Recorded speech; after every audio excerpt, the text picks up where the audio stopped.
And that is section 4. What are you making and baking? Deciding what to bake, creating your own consistency levels, defining it. Yeah, and that's it.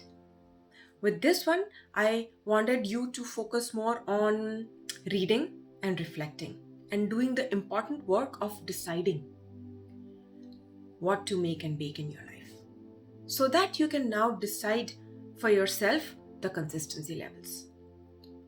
After all, this is your own batter mix, unique only to you for your goals. Yeah?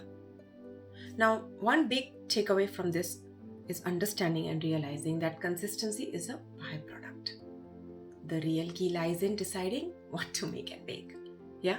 Meaning locking down on those goals. And that is where I've added that extra vlog to help you lock in on those goals that unlock your potential. Yeah, because there's so many things out there. Yeah.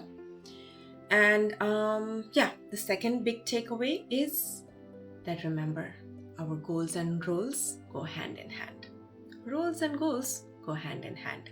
Your roles determine where and how you consistently show up in life. This is really important to understand so that you don't beat yourself down. Yeah, whenever you find yourself inconsistent in a lot of things that you think you should be consistent in. Yeah, so decide your unique batter mix. It's like a life mix, I would say, blending in your personal goals, hobbies, social aspects, career goals, fitness.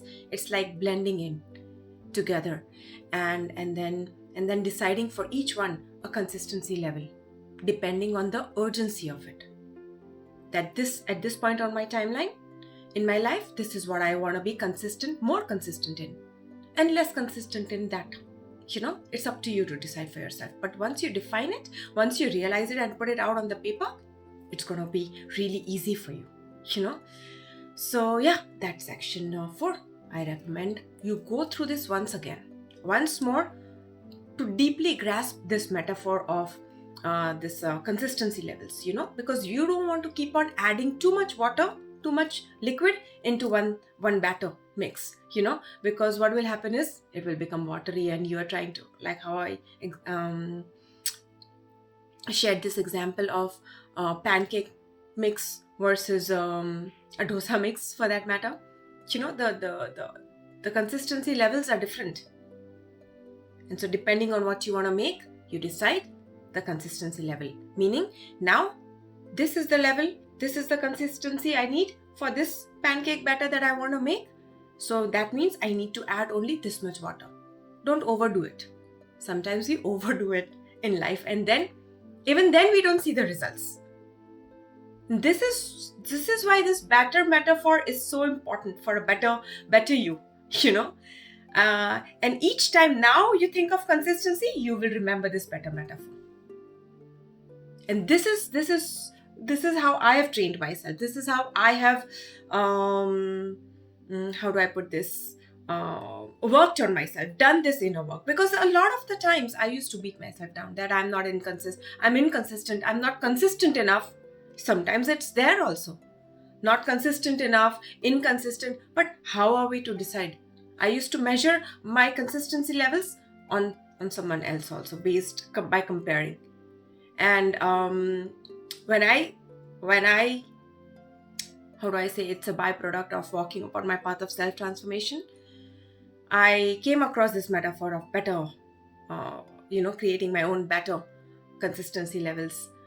I realized a lot of things started to fall in place for me in life.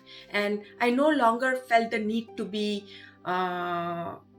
consistent. I outgrew a lot of consistencies in life. I gave myself the permission to let go of that.